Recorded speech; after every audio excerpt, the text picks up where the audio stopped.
Naweza pata wapi mtu mwenye anausia ndizi bro? Ndizi. Ndizi. Kwani uko na ndizi? Niko na mandizi mingi hapo kwa shamba, hata avocado siko. Unajua mtoto wangu alitumwa pesa ya mtihani jana. Sasa unadai kusaidia mtoto? Nadai arudi shule kesho. Kuna mtu mwenye alikuwa anaulizia kwanza jana. Alikuwa anaulizia ndizi? Alikuwa anaulizia ndizi. Anaweza kutoa pesa mzuri? Uko na namba yake? Namba nayo sina. Lakini najua kwa wapi. Sasa itakuaje leo? Kusaidia kifuta.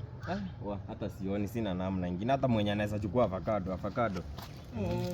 Mlisema aje? Hizi nitafuta hata ndizi. Mnasikia kuna ndizi? Wacha niuliza wazee fulani kama wako na Ni aje? Yes, nikoje? Tuko na ndizi. Ni unatafuta hapa? Ngoja kwanza nimepata hapa. Tuko na ndizi. Niko na ndizi. Nataka ndizi. Niko sure mko na ndizi? Iko wapi? Yenye inaweza chukua na iko wapi? Si mnipeleka wapi? Wacha niuse hiyo ndizi. Uko sure ni ndizi? Sikuja kwanza kidogo. Niko na ndizi. Ama nyinyi wakora? Tuko na ndizi. Niko na ndizi. Nataka nikuusie. Yenye unachukua safari? Nachukua safari. Umesikia inaenda Nairobi. Hebu angalia.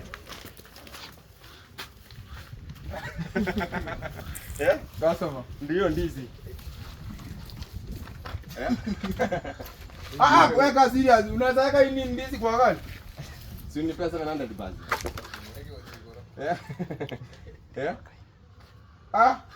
Nitoe. Ngoja kwanza. Hii ni nini unauza? Nipe hatujaelewana ama nini? Unauza nini? Hii ni mgomba unauza nini? 50 basi. Mimi sijaongea bei. Unauza mgomba ama ndizi? Si ni ndizi. Unaweza kula hii? Hata kama ni njaa bwana, unaweza kula hii? Kuna yenye ilikuwa hapa imekomaa ni kama walichuna. Ni kama walichuna. Mpate. Ni kuna yenye ilikuwa hapa, ile si yangu ile. Wewe uko serious? Fanya aje? Chukua hii tuongee bei hiyo. Weka wewe ngoja weka serious nini? Si tuone ile nyingine ya brother kwa bazili kusia. Ya brother kwa? Lakini chukua hii nifanyie 300. Fanya aje? Zikuita kama? Chukua na 50. Zikuita kama uniita sawa? Chukua na 35.